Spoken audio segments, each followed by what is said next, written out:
எங்க உங்க அப்பாவையே காணோம்? தேடிட்டு இருக்க அவசியமே இல்லை. கோட்டையிலே இருக்கிறேன், நான் தான் ஆட்சியில் இருக்கிறேன். இந்த ஸ்டாலின் தான் முதலமைச்சர். Satyabama Institute of Science and Technology, Chennai and Sriperumbudur. ஒரு ஊர்ல ஒரு பெரியவர் வெயில் ரொம்ப ஜாஸ்தியா இருக்குன்னு சொல்லிட்டு கண்ணுக்கு மேல கை வச்சுக்கிட்டு இப்படி சுத்தி முத்தி தேடிக்கிட்டு இருந்தாராம்.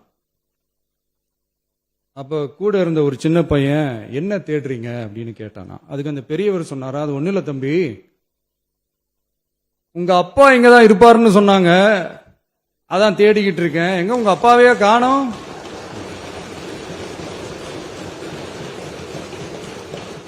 இல்ல அந்த எங்களுக்கும் நக்கலா நையாண்டியா சம்பந்தம் இல்லாத குட்டி கதை இதெல்லாம் எங்களுக்கும் பேச தெரியும். அந்த கதையில பெரியவர் அப்படி சொன்னாராம், தப்பா எடுத்துக்காதீங்க. அந்த கதையில பெரியவர் அப்படி கேட்டாராம். நேற்று முன்தினம் கூட நீங்கள் எல்லாம் டிவியை பார்த்துருப்பீங்க. ஒரு காட்சி நடந்துச்சு. அதை பற்றியெல்லாம் நம்முடைய முத்தரசன் அவர்களும் குறிப்பிட்டு சொன்னார். மற்றவர்களும் எடுத்து சொல்லியிருக்கிறாங்க. நாட்டில் எனக்கு எத்தனையோ ஏராளமான பிரச்சனைகள் இருந்துட்டு இருக்கு. ஒரு பக்கம் மின்வெட்டு பிரச்சனை, இன்னொரு பக்கம் டெல்டா மாவட்டத்தில் விவசாயிகளுக்கு குறித்த நேரத்தில் தண்ணீர் திறந்து விட முடியல அப்படிங்கிற சூழ்நிலை. நீங்கள் ஒன்று என்னை பார்க்கணும். 2021க்கு பிறகு 5 வருஷம் நான் ஆட்சி பொறுப்பேற்ற போது ஒவ்வொரு ஆண்டும் ஓராண்டும் தவறாமல் நாம் மேட்டுக்கணையை குறித்த நேரத்துக்கு முன்பே திறந்து வைத்திருக்கிறோம். அதுதான் நம்முடைய ஆட்சி. ஆனால் இதையெல்லாம் எடுத்து சொல்லி எதிர்க்கட்சியினுடைய தலைவராக இருக்கக்கூடிய நம்முடைய உதயநிதி அவர்கள் விளக்கமா விரிவா சட்டமன்றத்தில் பேசி இருக்கக்கூடிய சூழ்நிலையெல்லாம் எடுத்து சொல்லி அதன் மூலமாக முதலமைச்சர் அவர்கள் பதில் சொல்ல வேண்டும் என்று கேட்டிருக்கிறார். ஆனால் சட்டமன்றத்தில் முதலமைச்சராக இருக்கக்கூடிய என்ன பதில் சொன்னார்? எங்கே காணோம், உங்க அப்பாவை காணோம், இதை சொல்லி இருக்கிறார். அப்பா அங்க தேடாதீங்க, மக்கள் மனசுல பதிந்து வைக்கிறான். அது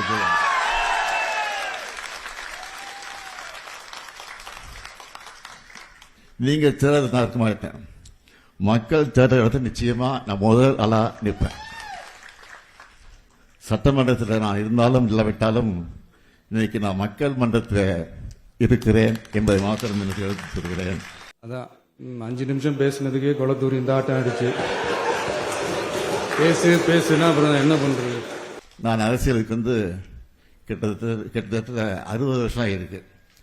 ஆக அந்த 60 வருஷமா மக்களாக தான் இருந்து கொண்டிருக்கிறேன். ஆட்சி இருந்தாலும் இல்லாவிட்டாலும் நாட்டு மக்களுக்காக பணியாற்றக்கூடியவர்கள் தான் திராவிட முன்னேற்ற கழகத்தை சார்ந்தவர்கள் இந்த நேரத்தில் எடுத்து சொல்லி ஒவ்வொரு மாவட்டத்திற்கும் நான் முதலமைச்சராக இருந்தபோது 4-5 முறை சென்று ஆய்வு நடத்தி, இன்னும் சொல்றேன், நான் முதலமைச்சராக இருந்தபோது 5 வருஷத்துல நான் நடத்தின மாதிரி ஆய்வு கூட்டம் எந்த முதலமைச்சரும் நடத்திருக்க மாட்டாங்க. நான் பயணம் செஞ்ச மாதிரி எந்த முதலமைச்சரும் பயணம் செஞ்சிருக்க மாட்டாங்க. நான் கோட்டைக்கு போனதுதான் அதிகமாக இருந்திருப்பேன், எந்த முதலமைச்சரும் அதிகமாக இருந்திருக்க மாட்டாங்க.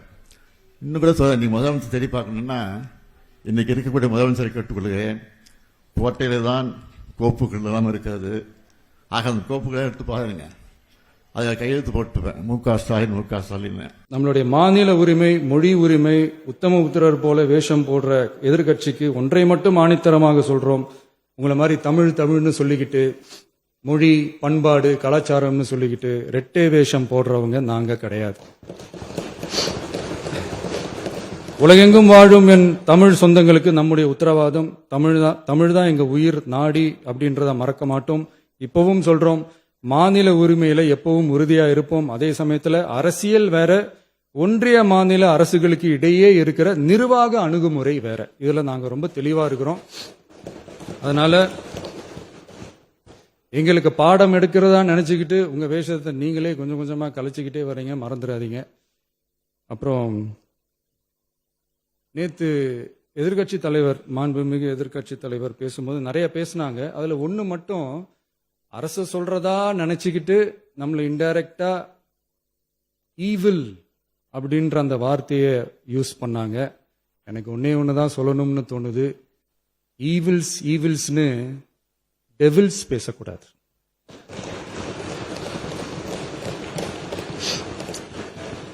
அவங்க இருந்திருந்தா ஒரு ஆக்ஷன் பண்ணணும்னு எனக்கு தோணுச்சு. எல்லாரும் போயிட்டாங்க. இல்ல With your permission பண்ணலாமா? இப்பவும் பண்ணலாம், ஒன்றும் தப்பு இல்லை. மகளிருக்கு கலைஞர் உரிமை தொகையாக மாதம் 1000 ரூபாய் வழங்கப்படும் கையெழுத்து போட்டிருப்பான். அங்க ஸ்டாலின் இருப்பான். புதுமை பெண் திட்டத்தின் மூலமாக மாதம் மாதம் 1000 ரூபாய் வழங்கப்படும் என்ற அந்த கோப்பை பாருங்க, அதுலயும் மு.க. ஸ்டாலின் கையெழுத்து போட்டிருப்பான். தமிழ் புதல்வன் திட்டம் 1000 ரூபாய், அதுல ஸ்டாலின் இருப்பான். ஆக எங்கேயும் நீ தேடிட்டு இருக்கணும் அவசியமே இல்லை. கோட்டையிலே இருக்கிறேன், நான் தான் ஆட்சியில் இருக்கிறேன். இன்னும் சொல்றேன், அண்ணா சொல்லியிருக்க ஒரு முறை சொன்னார். அண்ணா சொன்னார், தமிழ்நாட்டிற்கு தமிழ்நாடு என்ற பெயரை சூட்டி இருக்கிறேன், இது போதும் எனக்கு வாழ்க்கையில. ஆக நான் ஆட்சியில் இருந்தாலும் இல்லாவிட்டாலும் தமிழ்நாடு என்று பெயர் சொல்றதுக்கு என் பெயர் இருக்குன்னு சொல்லியிருக்கிறாரு. அது மாதிரி மகளிர் உரிமை திட்டம் இருக்க வரைக்கும் இந்த ஸ்டாலின் தான் முதலமைச்சர். இப்படி சொல்லிட்டே இருக்கலாம். ஆக நான் இங்கே நம்முடைய மதிப்புக்குரிய சகோதரர் துணை பொதுச் செயலர் ராஜா அவர்கள் பேசுகிற போது ஒன்றை சொன்னார்கள், கூட்டணி பற்றி எல்லாம் எடுத்து சொன்னார்கள். எப்பொழுதுமே கலைஞர் அவர்கள் கூட்டணி அமைச்சா அந்த கூட்டணியை பாதுகாப்பாக வைத்திருப்பார். அவங்களாக போனாதான் வர தவிர கலைஞர் இதுவரை விட்டது கிடையாது. அதே மாதிரி தான் நானும் அவர் வழி நின்று நான் எந்த கூட்டணியாக இருந்தாலும் விட மாட்டேன். ஆனால் அவர்களாக போனால் அதற்கு நான் ஒன்றும் சொல்ல முடியாது. அதுதான் என்னுடைய கடமை. ஆனால் இன்றைக்கு இருக்கக்கூடிய மக்கள் எல்லாம் கூட்டணியே தேவையில்லை என்றுதான் சொல்லிக் கொண்டிருக்கிறார்கள். நிச்சயமாக அதையும் நாங்கள் விரைவில் பரிசீலிப்போம். Satyabama Institute of Science and Technology. Chennai and Sri Perumbudur.